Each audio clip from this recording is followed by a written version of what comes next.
What if I told you that the richest people alive today, Elon Musk, Jeff Bezos, Bernard Arnault, wouldn't even make the top 10 when measured against the true giants of history? That's right. The fortunes we talk about now, in the hundreds of billions, look small compared to the colossal wealth some individuals held centuries ago. From emperors who owned entire nations, to merchants who financed wars, to industrial titans who built the foundations of the modern economy. History has seen fortunes so staggering, they reshaped entire civilizations. And today, we're counting them down. This isn't just a list of numbers. These are stories. Stories of power, ambition, and influence. Of men who controlled gold mines, trade routes, oil pipelines, and steel mills. Their fortunes built cities, toppled rivals, started wars, and in some cases crashed entire economies. But here's the twist. Wealth across history isn't easy to compare. Some of these figures had direct personal control of resources. Others blurred the line between private fortune and state treasury. Historians still debate the exact numbers. But one thing is clear. The scale of their riches was unlike anything we see today. So stick with me, because we'll travel from the deserts of Africa to the palaces of Rome, from the battlefields of medieval England to the roaring factories of America's Gilded Age. Each step will bring us closer to the person whose fortune is so vast, it's become the stuff of legend. And trust me, you'll want to see who ends up at number one. Because once you hear his story, you'll understand why even today's billionaires look like ordinary millionaires in comparison. Let's begin the countdown of the top 15 richest people in history. Number 15, John Jacob Astor. $120 to $150 billion. Our countdown begins with a man who embodies the American dream long before the phrase even existed. John Jacob Astor. Born in 1763 in a small German village, Astor arrived in the United States as a poor immigrant with little more than ambition in his pockets. By the time of his death in 1848, he was recognized as America's first multimillionaire, and today his fortune would equal roughly $120 to $150 billion. Astor's rise began with the fur trade. He had a sharp eye for opportunity and quickly realized that Europe's hunger for beaver pelts could be turned into a global business. He founded the American Fur Company, which dominated the industry, establishing trading posts that stretched across the frontier. His business network expanded from the Great Lakes to China, where he traded furs for tea, porcelain, and silk. At one point, Astor's company was so powerful it was described as a nation within a nation. But what set Astor apart wasn't just trading. It was his foresight in real estate. In the early 1800s, New York City was still growing, and land north of the developed downtown looked cheap and unpromising. Astor saw what others missed. He began buying massive tracts of land in Manhattan, predicting that the city would one day expand upward and outward. His gamble paid off beyond imagination. By the mid-1800s, Manhattan had become the beating financial heart of America, and Astor's properties skyrocketed in value. Astor lived relatively modestly compared to the scale of his fortune, but his name endured through the Astor family dynasty. Later generations used his fortune to influence politics, society, and culture in America. Landmarks like Astor Place and the Waldorf Astoria Hotel still carry his legacy. From penniless immigrant to America's richest man, John Jacob Astor proved that opportunity, timing, and risk-taking could build a fortune that would last for generations. Number 14, Cornelius Vanderbilt. $180 to $185 billion. Next on our list is a man who started with a single boat and ended up reshaping America's entire transportation system, Cornelius Vanderbilt, better known as the Commodore.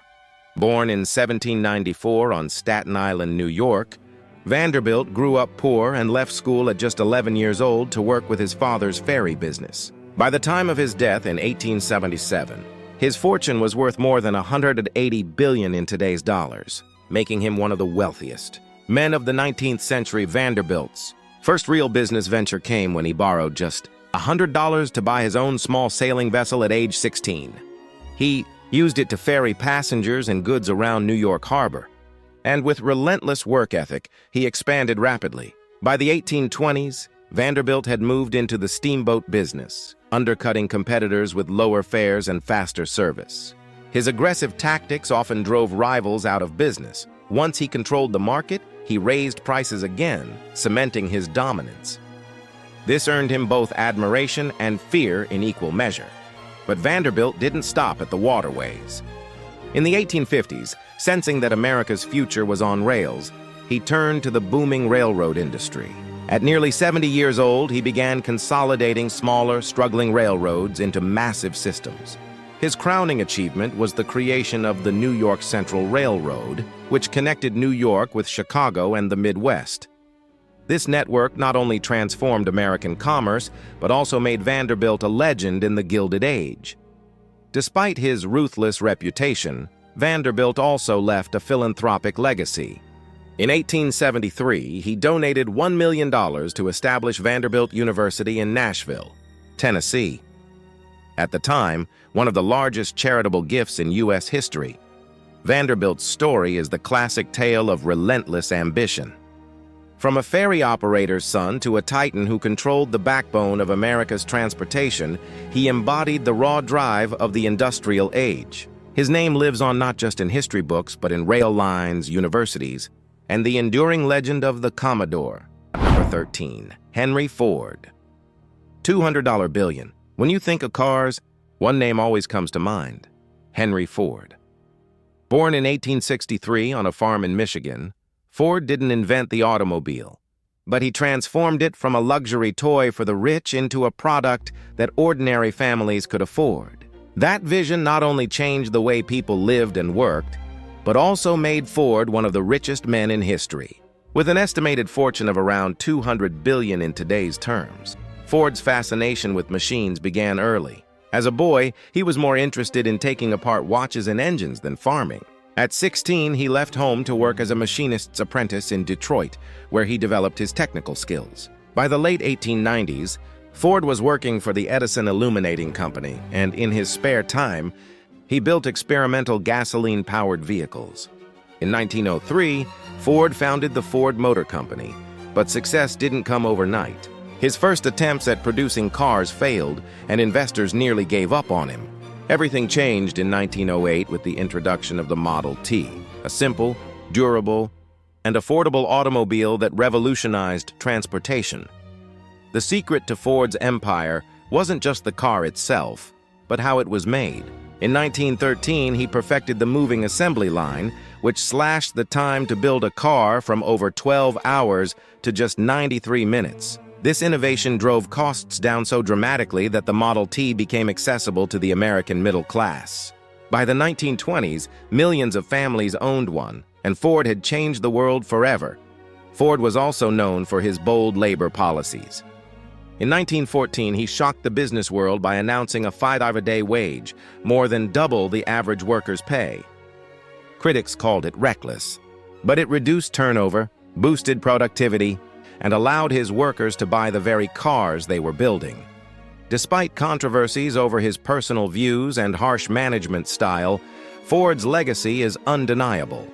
He built an industrial empire, pioneered modern manufacturing, and redefined mobility for humanity. His name isn't just a brand, it's a symbol of innovation and progress.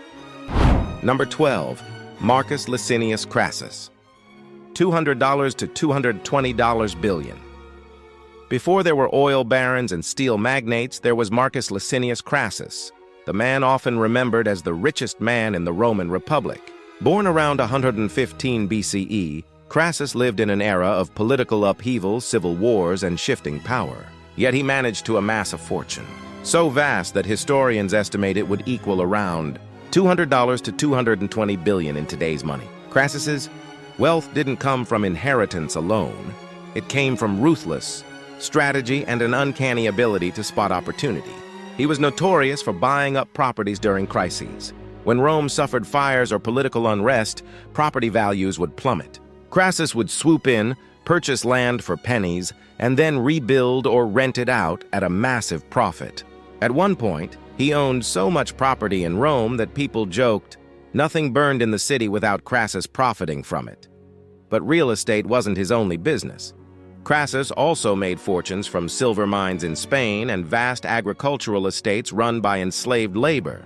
His slave holdings were so immense that he even trained some as skilled builders, renting them out to other Romans and pocketing the earnings. His wealth translated directly into political power. Crassus was part of the first triumvirate, the three-man alliance with Julius Caesar and Pompey the Great, which dominated Roman politics. His money bankrolled Caesar's early campaigns and political career, giving him enormous influence in the Republic. Yet Crassus wasn't satisfied with wealth alone. He craved military glory. In 53 BCE, he led a disastrous campaign against the Parthian Empire. At the Battle of Carrhae, his army was annihilated and Crassus himself was killed. According to legend, the Parthians poured molten gold down his throat as a grim symbol of his insatiable greed. Crassus's story is a reminder of how wealth and ambition can elevate a man to the highest circles of power, but also lead to a dramatic fall. He wasn't just rich. He was infamous, a man whose name became synonymous with both fortune and fatal pride. Number 11, Alan Rufus, Alan the Red, $200 to $220 billion. When we think of the Norman conquest of England in 1066, the name William the Conqueror usually takes center stage. But one of William's closest allies, and his kinsman, quietly became one of the wealthiest men in medieval Europe. His name was Alan Rufus, also known as Alan the Red.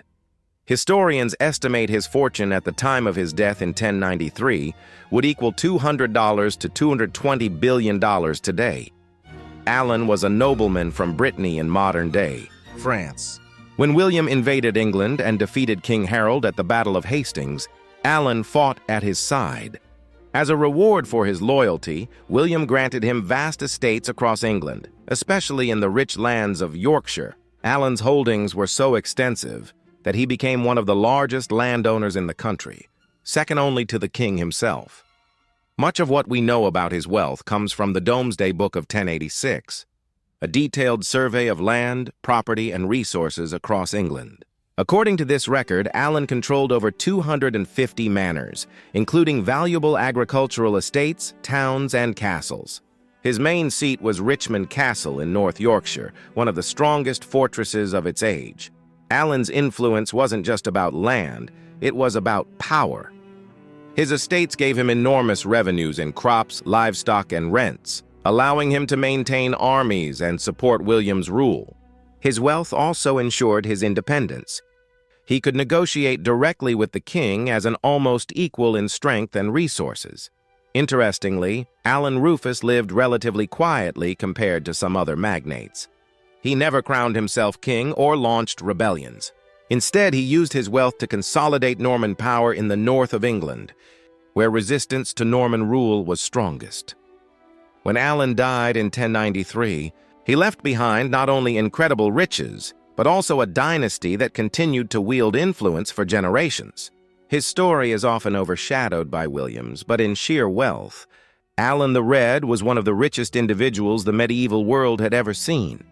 Number 10, William the Conqueror, $210 to $230 billion. Few names in history carry as much weight as William the Conqueror, the man who forever changed the course of England. Born around 1028 as the illegitimate son of the Duke of Normandy, William's early life was filled with danger and struggle. But through determination and ruthless ambition, he rose to become the first Norman king of England and one of the richest rulers in medieval history, with an estimated fortune of $210 to $230 billion in today's money. William's defining moment came in 1066 at the Battle of Hastings. Claiming that England's throne was rightfully his, he invaded with a Norman army and defeated King Harold II. His victory not only made him king, but also gave him access to one of the wealthiest kingdoms in Europe. Once crowned, William wasted no time consolidating his rule and his riches. He confiscated vast estates from the defeated Anglo-Saxon nobility and redistributed them to his loyal Norman followers. Importantly, all land was technically declared property of the crown, meaning William had the ultimate authority and wealth over England's resources. One of his most powerful tools of control was the Domesday Book, completed in 1086. This massive survey cataloged every piece of land, livestock, mill, and tax obligation in the kingdom. For William, it was not just a record of his realm, it was a financial blueprint of his empire. With it, he knew exactly what revenues he could demand, and from whom. William's riches weren't just in coins. They were in fertile lands, agricultural production, castles, and manpower. With these resources, he built monumental fortresses, such as the Tower of London, symbols of both his power and his wealth.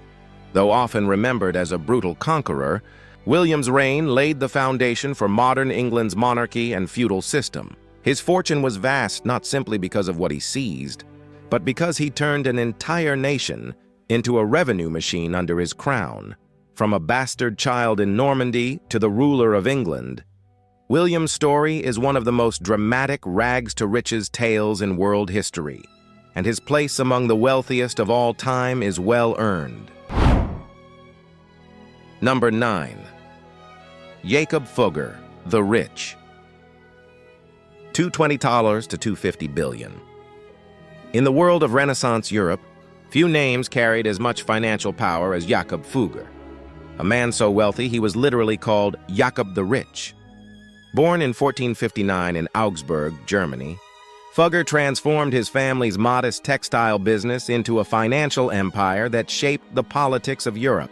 At his peak, his fortune is estimated at $220 to $250 billion in today's dollars, making him one of history's richest bankers.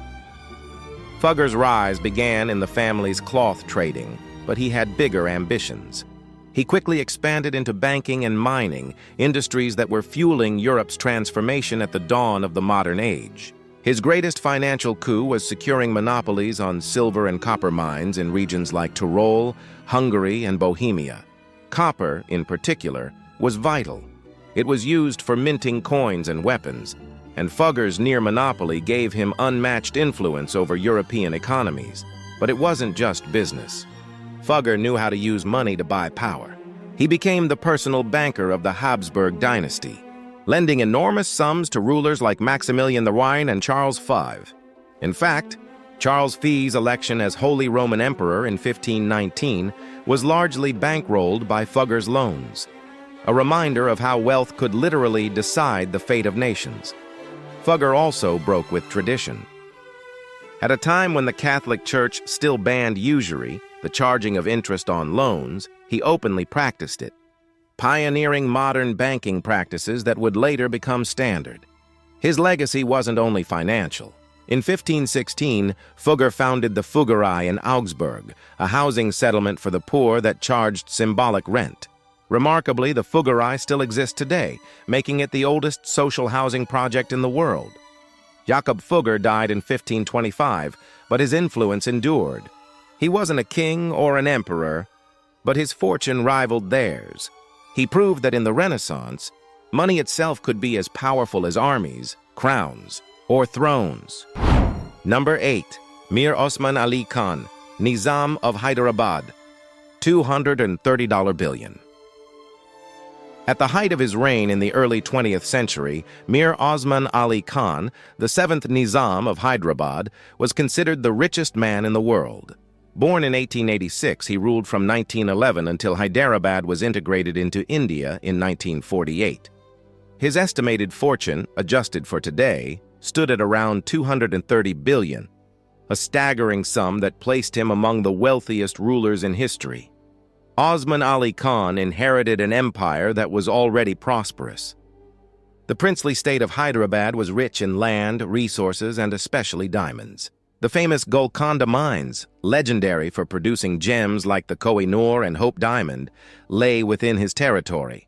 His personal collection of jewels, gold, and precious stones was so immense that one of his paperweights was the Jacob diamond, weighing 185 carats and valued in the tens of millions. Yet despite his wealth, the Nizam was famously frugal. He often dressed in simple, worn-out clothes and used an old fountain pen, even as he controlled one of the world's greatest personal fortunes. His modest lifestyle stood in stark contrast to the opulence of his treasuries, but his riches weren't hidden away. Osman Ali Khan was also a major philanthropist, funding universities, hospitals, and public works across India. He founded Osmania University in Hyderabad, supported education, and gave generously during crises, including donations to the British war effort in World War II. Politically, his rule became complicated after India gained independence in 1947. While most princely states quickly joined either India or Pakistan, the Nizam sought to keep Hyderabad independent. This led to tensions that culminated in Operation Polo in 1948, when Indian forces annexed Hyderabad, ending his reign. Even after losing political power, Osman Ali Khan retained much of his wealth and continued to live quietly until his death in 1967. His funeral drew over 1 million mourners, a testament to his lasting impact. Mir Osman Ali Khan's story is one of paradox. A ruler with unimaginable riches who lived simply, yet whose name became synonymous with royal wealth and generosity in the modern age. Number 7. Tsar Nicholas II, $300 billion. At number 7, we find the last emperor of Russia, Tsar Nicholas II, a man whose immense fortune was rivaled only by the downfall that ended his dynasty. Born in 1868 into the powerful Romanov family, Nicholas inherited the throne in 1894 and reigned until his abdication in 1917 during the Russian Revolution, at the height of his rule. Historians estimate his personal wealth at around $300 billion in today's money. Nicholas's wealth stemmed from Russia's vast natural resources and the royal family's immense estates. The Romanovs controlled enormous tracts of land, oil reserves in the Caucasus, gold mines in Siberia, and agricultural holdings across the empire.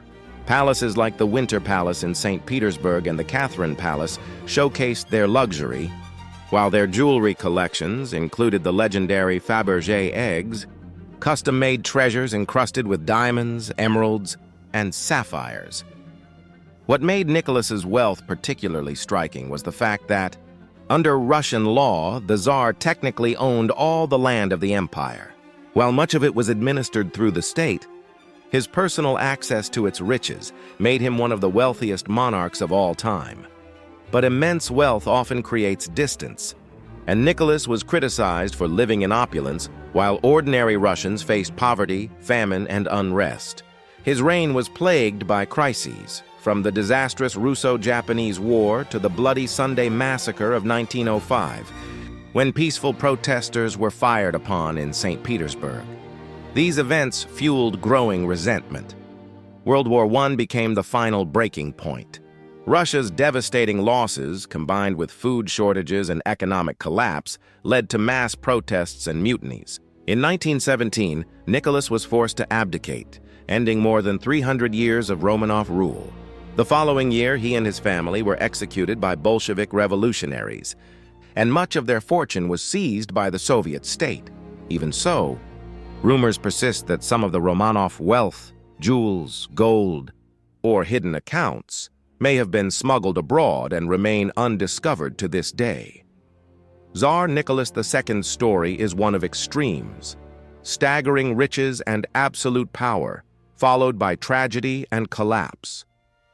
He remains a symbol of both imperial grandeur and the fragility of dynasties built on wealth. Number 6. Andrew Carnegie, $310 to $350 billion. From humble beginnings in Scotland to becoming one of the richest men in American history, Andrew Carnegie's story is one of grit, ambition, and vision. Born in 1835 in Dunfermline, Scotland, Carnegie grew up in poverty. His family emigrated to the United States in 1848, settling in Pittsburgh, Pennsylvania. As a young boy, Carnegie worked long hours in a cotton mill for just $1.20 a week. Yet through determination, intelligence, and an appetite for learning, he climbed the ladder of success. eventually building an empire in steel worth an estimated $310 to $350 billion in today's dollars. Carnegie's breakthrough came in the 1870s, when he focused on the growing demand for steel, the backbone of modern infrastructure. He founded the Carnegie Steel Company, which revolutionized production using the Bessemer process, a method that drastically reduced the cost of making steel. By the 1890s, Carnegie's mills were producing more steel than all of Great Britain combined. His company supplied the rails, bridges, and skyscrapers that fueled America's rapid industrial growth. But Carnegie's fortune didn't just come from innovation, it came from ruthless business tactics. He slashed costs, pushed efficiency, and at times cut wages, leading to tensions with workers. The infamous Homestead Strike of 1892 turned violent, leaving several dead and tarnishing his reputation as a labor-friendly employer. In 1901, Carnegie made the deal of a lifetime. He sold his company to banker J.P. Morgan for $480 million at roughly $15 billion in today's money. Morgan merged it into U.S. Steel, the world's first billion-dollar corporation. That sale made Carnegie one of the wealthiest men alive. Yet Carnegie believed deeply in the gospel of wealth, the idea that the rich had a moral duty to use their fortunes for the greater good. During his lifetime, he gave away more than $350 million, over 90% of his fortune, to fund libraries, universities, scientific research, and peace initiatives. Institutions like Carnegie Mellon University and countless public libraries still bear his name today, Andrew. Carnegie's story is the ultimate rags-to-riches tale, proof that even a poor boy from Scotland could rise to unimaginable wealth and then dedicate it back to society. Number 5.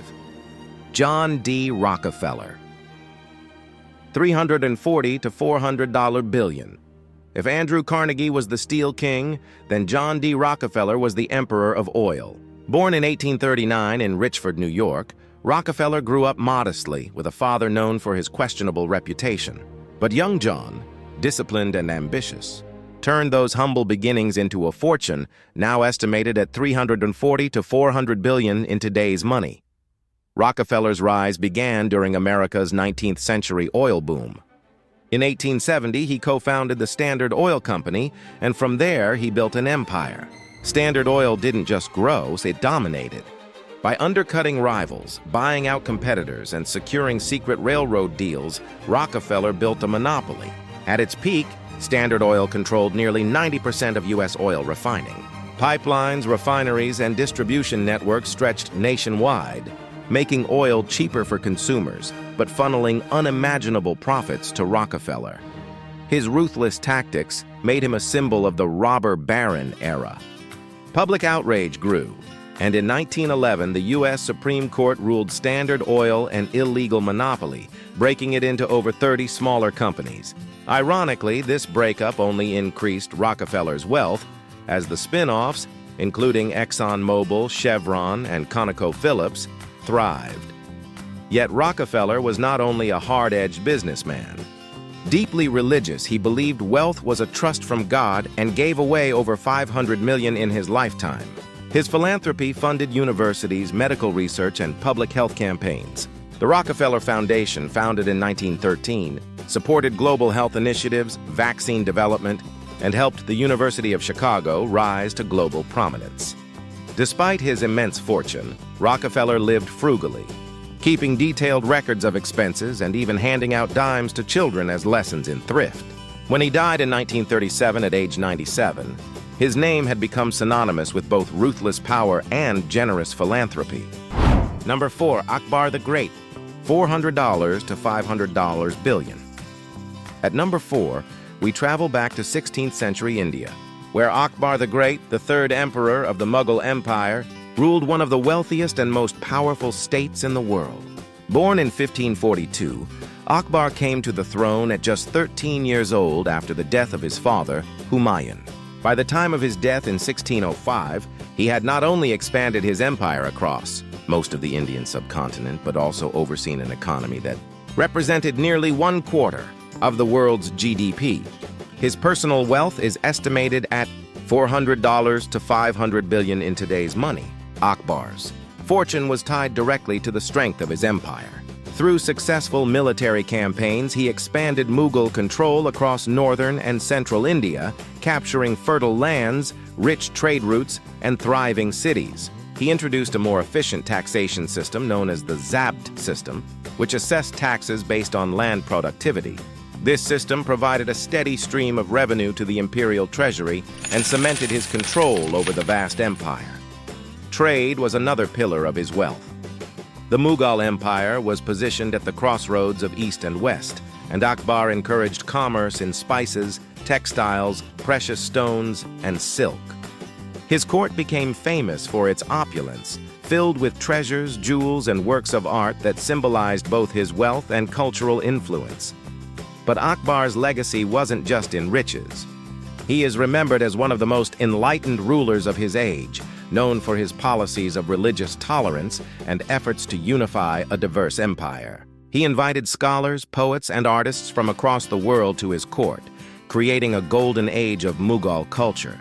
His patronage of architecture left behind iconic structures, including the city of Fatehpur Sikri, which still stands as a testament to his vision. Akbar's wealth was staggering, but his greatest achievement may have been using it to create stability, prosperity, and unity in one of history's richest and most diverse empires. Number 3. Emperor Shenzong of Song. $450 to $550 a billion. Coming in at number 3 is a ruler from medieval China whose empire was one of the most advanced economies of its time, Emperor Shenzong of the Song dynasty. Born in 1048, Shenzong reigned from 1067 to 1085, overseeing a state that controlled an estimated 25–30% of the world's GDP. Historians estimate his wealth in modern terms would equal $450 to $550 billion, making him one of the richest rulers in history. The Song dynasty under Shenzong was a powerhouse of trade, innovation, and culture. China was already the world's largest economy, and Shenzong's government introduced reforms that maximized revenue. Guided by his advisor Wang Anshi, Shenzong implemented sweeping changes in taxation, land distribution, and state monopolies. Essential goods like salt, tea, and even wine were brought under government control, providing enormous profits for the imperial treasury. Trade was another foundation of Shenzong's fortune. The Song dynasty had a thriving merchant class and booming domestic and international trade networks. Goods like silk, ceramics, and tea flowed out of China along the Silk Road and by sea, while imports brought spices and silver. Remarkably, it was during this era that paper money was first widely used, making China the first society to embrace a true monetary economy. This innovation strengthened state finances and gave Shenzong unprecedented fiscal control. His wealth was reflected in the splendor of the Song court. The imperial palace in Kaifeng was richly decorated with art, gardens, and priceless treasures. Shenzong also heavily funded scholarship, science, and the arts, creating an environment where Chinese culture thrived. Poetry, painting, and philosophy flourished under his reign, supported by the riches of the empire. Yet Shenzong's rule was not without challenges. His costly wars against neighboring states, combined with heavy taxation, strained parts of his empire. Still, his reign is remembered as one of prosperity, innovation, and cultural brilliance. Emperor Shenzong's fortune wasn't just in gold or land. It was in the unmatched wealth of a global superpower that he commanded with authority. Number 2. Augustus Caesar. 4.5 to 5 trillion. At number 2, we have Augustus Caesar, the first emperor of Rome and one of the most powerful men in ancient history. Born in 63 BCE as Gaius Octavius, he was the adopted heir of Julius Caesar. After years of civil war, Augustus emerged victorious. And in 27 BCE, he established the Roman Empire, ruling until 14 CE. His personal fortune is estimated at $4.5 to $5 trillion in today's money, making him one of the wealthiest rulers of all time.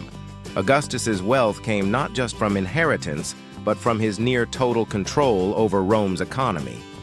After defeating Mark Antony and Cleopatra, he annexed Egypt as his personal estate, one of the richest regions of the ancient world, supplying vast amounts of grain, gold, and taxes directly to him.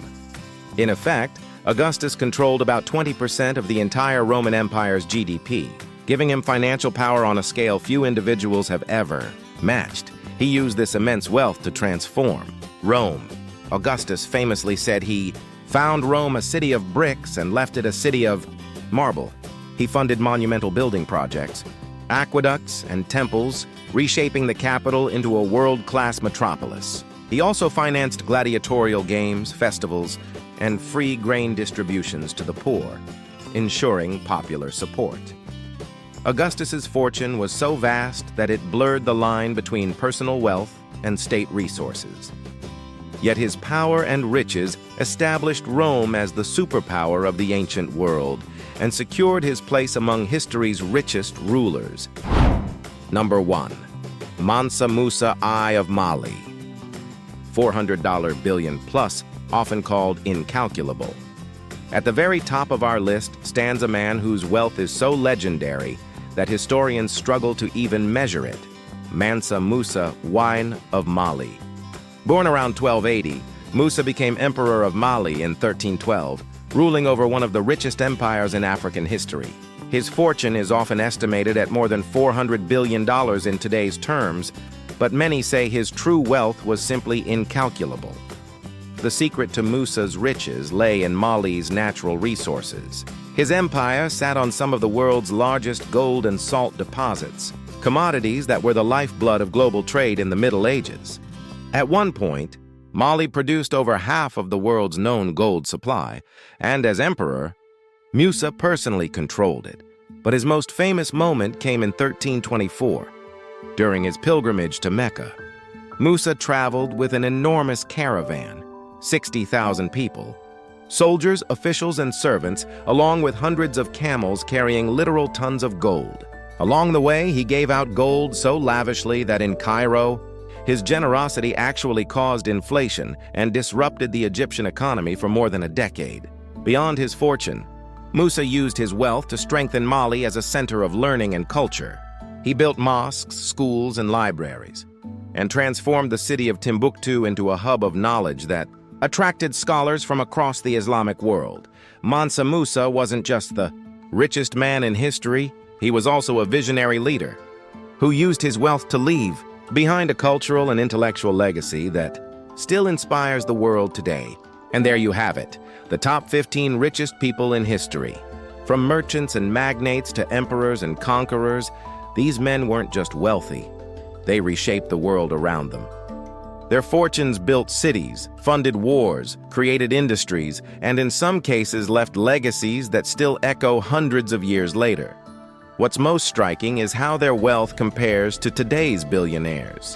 The likes of Elon Musk, Jeff Bezos, or Bernard Arnault may dominate headlines now, but when you adjust for history and inflation, their fortunes are only a fraction of what figures like Mansa Musa or Augustus Caesar commanded. It shows us that wealth, in any era, is about more than just money. It's about power, resources, and the ability to change history. Now, I'd love to hear from you. Which of these historical giants surprised you the most? Do you think Mansa Musa truly deserves the #1 spot, or should Augustus Caesar take the crown? Drop your thoughts in the comments below. If you enjoyed this countdown, don't forget to like this video, subscribe to the channel, and hit the notification bell so you never miss more fascinating deep dives into history, wealth, and power. Thanks for watching, and I'll see you in the next one.